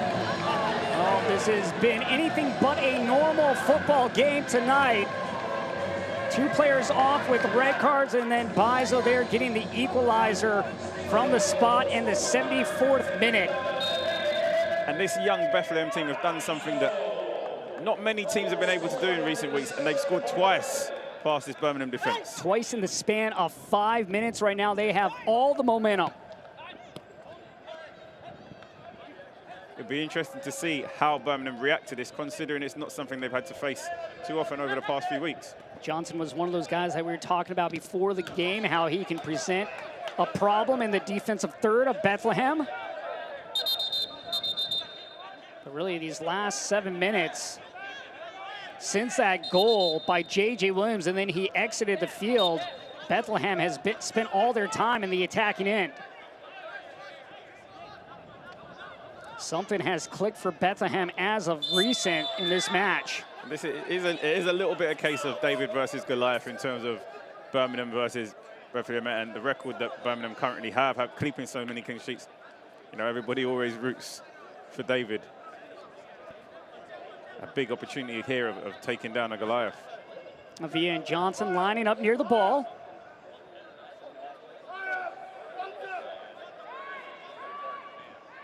Birmingham Legion currently sitting 10th in the standings. Bethlehem 3 spots behind them. A win tonight would put them 3 points behind the Legion.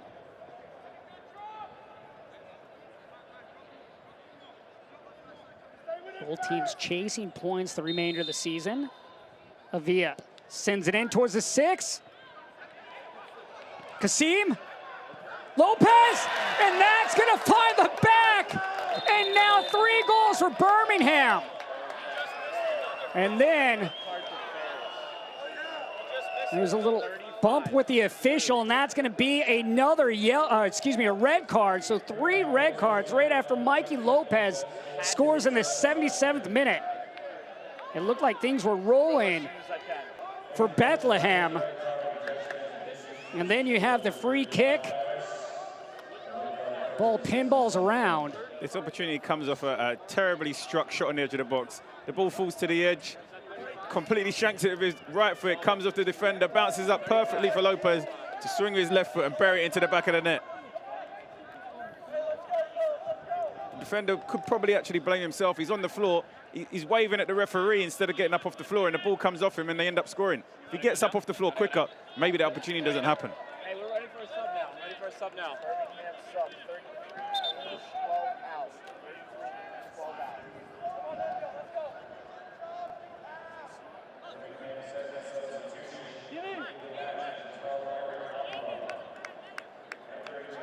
And now Kyle Culbertson will come in. And off will come Eric Avila. Well, this game has been interesting, that is for sure. You're wondering maybe if this could possibly build into a rivalry down the road, especially with how physical this game has been. The amount of cards that we've seen handed out. 6 yellow cards and now 3 red cards. Yeah, this is a defensive change. Culbertson most certainly a more defensive-minded player. And, well, now you look at what happened for Bethlehem. Well, Santos in the first half, the best player in terms of attacking, off with a red card. And now in the second half, Ferris for bumping the official. Yeah, it's unbelievable. Both their most attacking players have been given red cards in completely unnecessary circumstances. And that's one thing you can't do. You can't run into an official like Ferris did. I rescind my nomination for man of the match.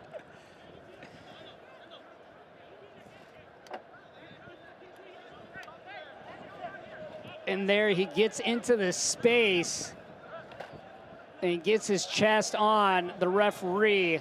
Yeah, and you play the circumstance. If you've seen how quick the referee is to put his cards in, you've seen, you know, how he's issued one of your teammates a card earlier in the game. You don't go and make the same mistake. Ferris has watched the game from the sideline. He's came on and repeated the same mistake that Santos made similarly in towards the first half, and then now he finds himself on the bench, also suspended for next week's game. And now Bethlehem down to 9 men on the pitch. So both teams had 10 men on the pitch and everything was at least equal, but now with Ferris being sent off, Bethlehem down to 9. And like you were talking about, the difference that he made, talk about how he could have been player of the match in this one. Yep. And just... He went from hero to zero real quick. Is that one of those ones where it's a learning experience?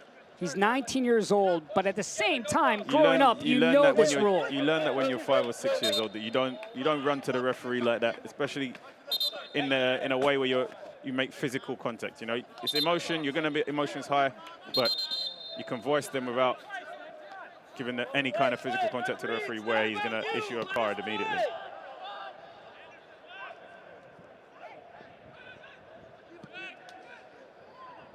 Diagonal ball. Here's Chambers, and then this whistle's going to go against Chambers. On the ground is Akeem Ward.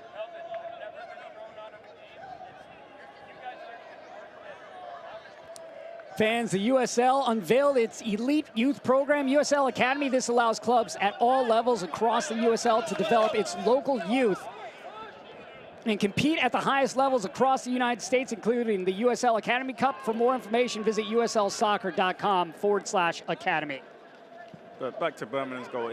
If you see the deflection, the defender's on the floor. If he gets up quickly, when that ball is hit badly by Cromwell, it doesn't come off him and deflect for Lopez to go into the back of the net. Because he's on the floor remonstrating with the referee about a decision that wasn't given, he's not prepared. The ball ends up deflecting off him and falling into the path of the Birmingham attacker, and he puts it into the back of the net. Well, for Birmingham, multiple goals tonight. Prosper Kasim got things going in the 20th minute. That would be followed up in the 67th minute by J.J. Williams, and the most recent coming by Mikey Lopez in the 76th. Lone goal for Bethlehem coming from Mishi Galina. That one 2 minutes after J.J. Williams' goal. And then Mikey Lopez in the 77th would add on, as now Femi will come on. And off will go Brian Wright. Wright, a relatively quiet night.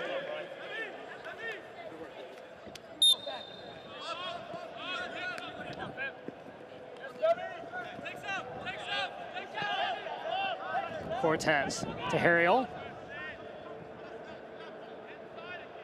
Chambers pointing for the ball, and he'll just play this wide. Femi just coming on there a little bit enthusiastically. When they're up a man right now, they most certainly don't need to go chasing the ball, chasing the game. What they need to be doing is just to stay organized and disciplined, and the points are already theirs. But if they go chasing the game and start to leave themselves open, there's always the opportunity for Bethlehem to get them on the counter-attack. Here maybe Real if he can control. Great tackle there by Akeem Ward. Johnson. Brilliant defending from our board there. Timed that tackle perfectly. Akeem Ward, one of those players that head coach Tom Sohn spoke so highly about. Drafted number 14 overall in this year's 2019 MLS Super Draft for DC United. It's going to be card, and for sure it's going to be a yellow. That will go against Cromwell. Looks like a second yellow. You got to understand, if you're on one yellow card, you can't be doing that because... Yeah, you can't lunge in like that. And now we're all even once again. Both teams down to 9 men. Yep. This is our...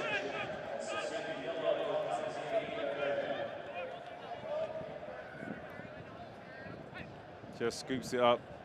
Gets there before the defender. He's already gone to the ground. Both feet off the floor. Studs up. It's for sure a yellow card. If he's already got one, it's an early shower for Cromwell. Well, now 4 men have exited this game. 3 from straight red cards. And then Cromwell getting the 2 yellow cards that ultimately leads to that red card. Both teams going to be missing some players next week, that's for sure. For Bethlehem, they will take on Swope Park. And for Birmingham Legion, they will take on Loudoun United. That one at Loudoun, that one on Wednesday night. Bethlehem's game will be on Sunday, September 1st. So we are down to 9v9 for the remaining 10 minutes of this game. That will mean there's a lot more space on the field that would have been previously. Players with the ability to pick up the ball and dribble and take players on. This is perfect for them because there's going to be a number of situations where they're isolated 1v1. Chambers loops it in off the head of Real.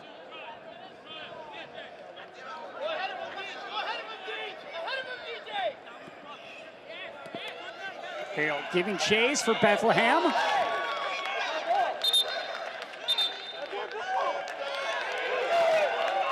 Not quite sure how the referee came to that conclusion. It's some brilliant defending, and he managed to make the tackle, but he also gave them the throw-in. Sandy plays it outside.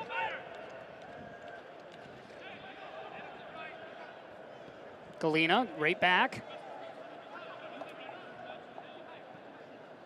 Ball towards the middle of the field.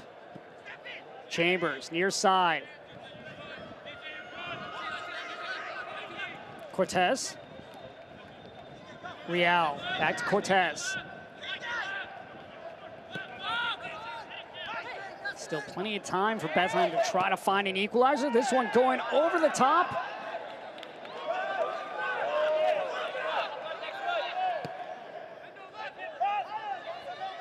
Chambers sprays it wide. That one cut out. Chambers trying to find Galena. That one knotted down by Laurent. So going to be an interesting closing to this game. Bethlehem down a goal. Can they push numbers forward, get the ball forward, get into the box and try to create a scoring opportunity to get themselves back into this game? Birmingham, on the other hand, down to 9 players. Can they defend this lead that they have and steal 3 points from Bethlehem? Chambers. Bizo. Bizo sends it in towards the spot, and that one knotted down. Chambers with the right. Corner coming for Bethlehem. Nice play there from Chambers. You thought he was going to have the strike on his left foot. Cuts back onto his right foot. Defender does brilliantly just to close him down and block the shot. Short corner. Chambers. Towards the back post. Now this is where the game could turn. Set pieces.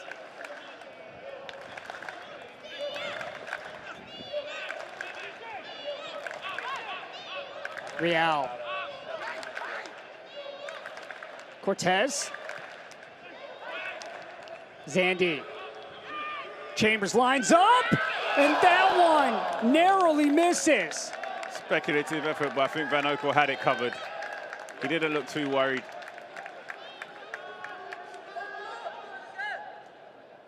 Nice strike, though, from Chambers. The 32-year-old with plenty of time to line that one up. Yep.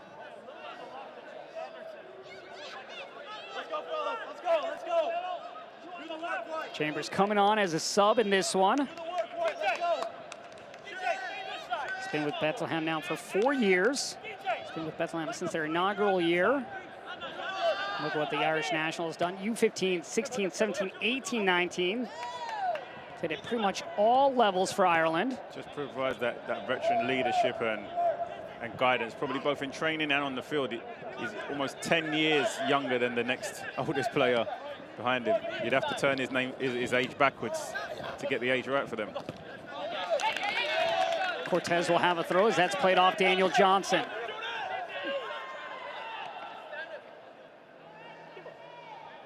A little bit more than 2 minutes remains in this, and then we'll have stoppage time as well.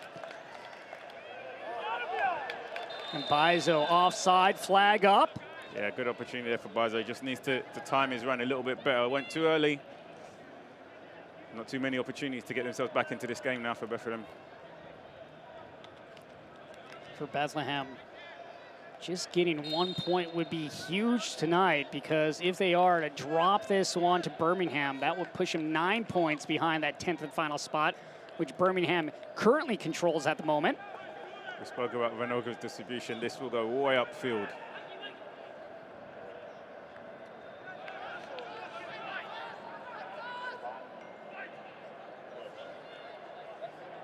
Birmingham looking for their 9th win of the season if they can hold on.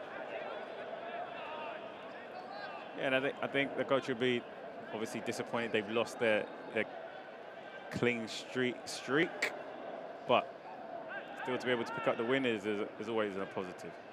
Able to pick up the win in what has been a very dicey game, to say. Yeah, I think Birmingham have done well. They'll be disappointed to get the red card. Bethlehem will most certainly be hurt by the red cards that they've had. Two of their best attacking players for me that I saw out there this evening. They'll be going to the next game without. Laurent. Johnson. Johnson with a little room to roam.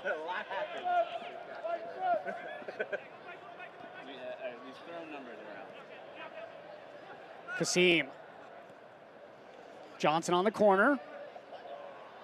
Works his way into the area towards the end line. Clever footwork there from Johnson. Brilliant defending. And now Bethlehem looking to run. Cutting back is Cortez. Cortez will wait for some help. Fantastic defending there from Cortez to pick up the ball, make a 60-yard run with the ball in the 89th minute of the game. Bizo with support inside. You know, however this result turns out to be, I think that Bethlehem have a lot of positives to take forward, and they should be proud of how they performed this evening. Femi was able to head that one away. We'll have 6 minutes of stoppage time. Chambers. Galena to his right. Trying to sneak that one in on the near post, which Van Oekel had covered up. Just unable to get any kind of strong connection on that ball.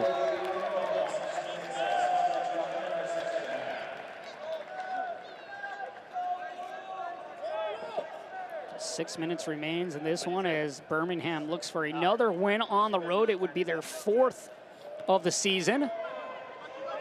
Chambers in the circle.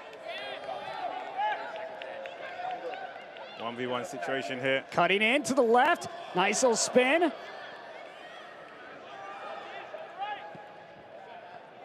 Trying to find Galena, but once again, Femi there. He's completely mishit that strike there.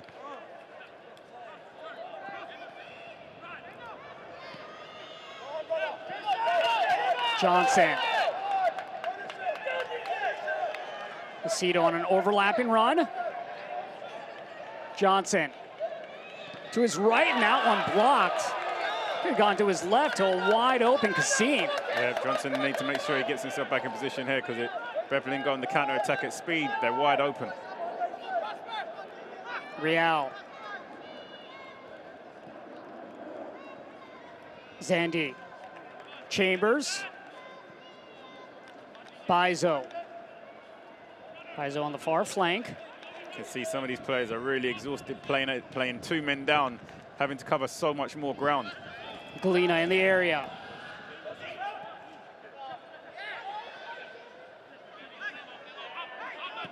Zandy switches sides. Bizo. Culbertson coming over. He's facing Culbertson up 1v1. Can he beat him and put him in a good delivery? Chambers. Kasim.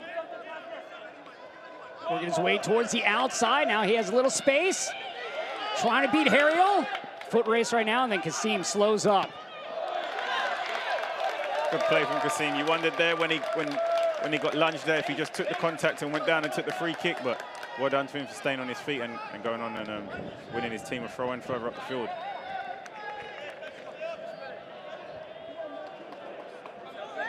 Ward with the throw.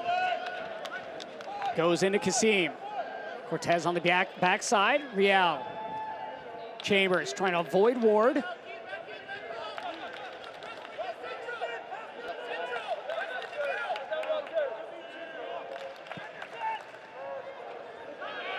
Chambers direct ball, but that's too far for Zandy. Yeah, you could see his intent, but he just didn't strike it correctly. Now Van Oekel will pick this up and, like he's been doing, probably send this right towards midfield. Yeah, he's taking no chances to play out from the back in the final closing stages of this game.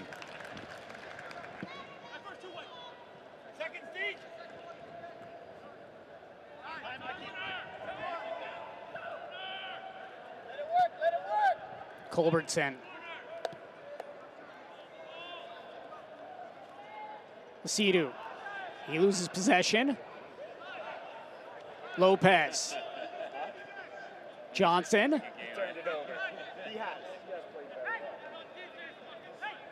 Laurent. Lopez.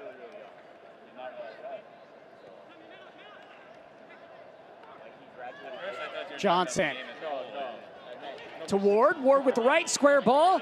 Johnson with his right, and that one punched down by Morton and then cleared away. You can see Johnson has no intention on defending this 1-goal lead. He wants to get in the score sheet. He wants more goals.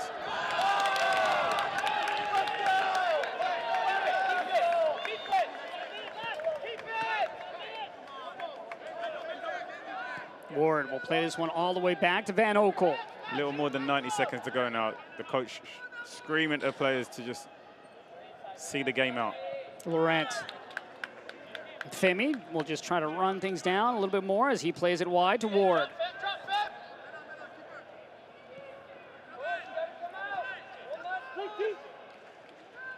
Now Bethlehem trying to put more pressure. You can see just both teams running out of steam here. And missing so many players on the field, you can see just how much space there is. Both teams with 9 men on the field. It's been a chippy game, and really it didn't get chippy until late in the first half.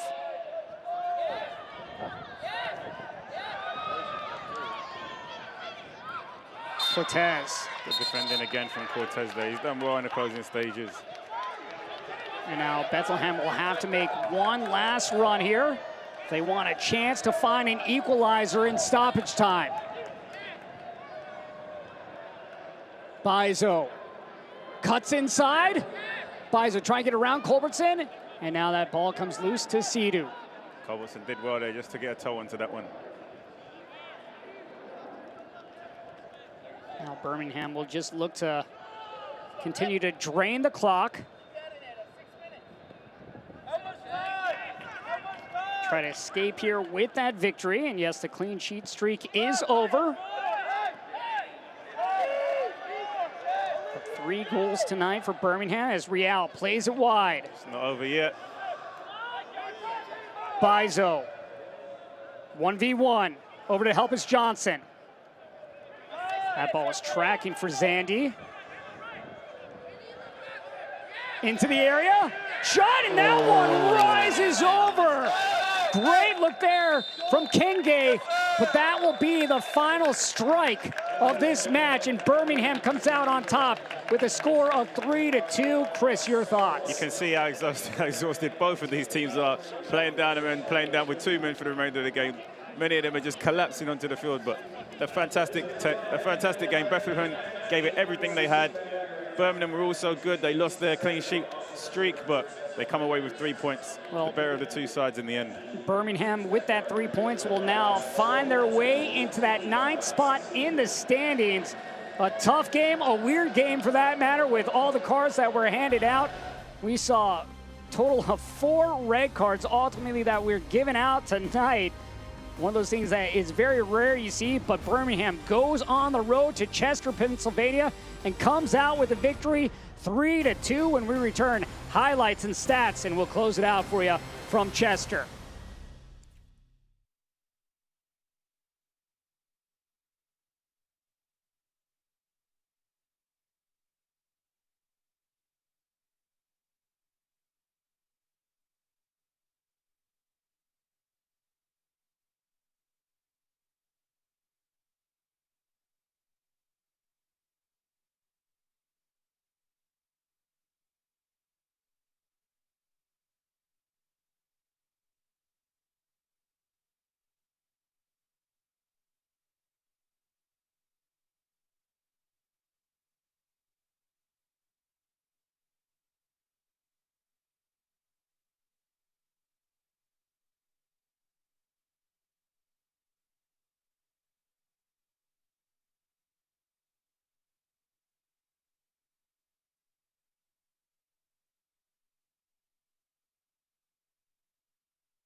Our final tonight, Birmingham 3, Bethlehem 2, in a hard-fought battle that saw a total of 4 red cards, but we'll take a look back at the highlights from tonight's action between Bethlehem Steel and Birmingham as Chris will get it going in what was a very interesting match that had 3 points on the line, ultimately going to Bethlehem. Yeah, this was the first goal.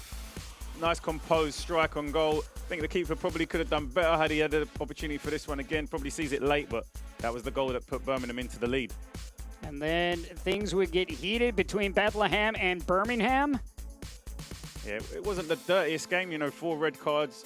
I think 3, 4, 5, 6 yellow cards. I lost count, but it wasn't really a dirty game, but there was a number of sending offs, and that was the second goal there that put Birmingham 2-0 ahead. That one coming from J.J. Williams, and it looked like everything was in Birmingham's control, but that not being the case. Yeah, we mentioned the introduction of Faris had a huge impact in this game. Some good work out here, good determination. Doesn't give up, half a yard at his feet, buries it into the left-hand corner of the goal with his left foot. Got themselves back into the game, 2-1. For Galena, that would be a huge goal for Bethlehem, and it looked like the tide was about to change. And then there you would have what would lead to a penalty. Wowza puts the ball into the corner. Van Alka does choose the right way, but he's just unable to get to the ball.